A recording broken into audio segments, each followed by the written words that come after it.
ইউরোর নতুন champion Spain. সেই champion দলের লেফট উইং পজিশনে দারুণ পারফর্ম করেছেন নিকো উইলিয়ামস। অ্যাথলেটিক বিলবাওয়ের এই ফরওয়ার্ডকে কিনতে উঠে পড়ে লেগেছে বার্সেলোনা ও পিএসজি। হান্সি ফ্লিক ও লুইস এনরিকে দুজনই দলে নিতে চায় নিকোকে। তবে নিকো যেতে চান কোথায়? হাসান মেহেদী রিপোর্ট।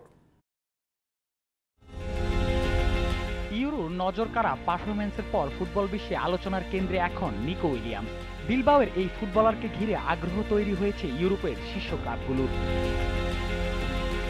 ইউরো চলার সময়ই উইলিয়ামসকে ঘিরে বার্সেলোনার বিশেষ আগ্রহের কথা শোনা যায়। স্পেনের মতো বার্সার দুই উইংয়ে লামিনি ইয়ামাল ও নিকো উইলিয়ামসকে খেলানোর স্বপ্নে বিভোর কাতালান ক্লাবটি। কিন্তু উইলিয়ামসকে পাওয়া কাজটা যে সহজ হবে না তা জানাই আছে কাতালানদের। বার্সার পাশাপাশি 22 বছর বয়সী এই তরুণ ফুটবলারকে দলে টানতে মাঠে নেমেছে আরও একাধিক ক্লাব। সেই রেসে বার্সার মূল প্রতিদ্বন্দ্বিতা ফরাসি ক্লাব পিএসজির সাথে।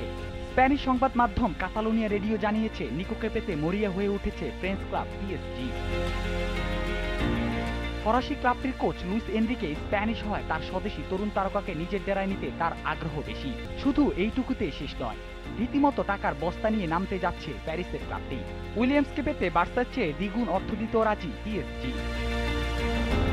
তাকে নিয়ে এমন টানাটানি নিশ্চয় উপভোগ করছে নিকো উইলিয়ামস। ইউরো জেতার পরেই চলে গেছেন ছুটিতে।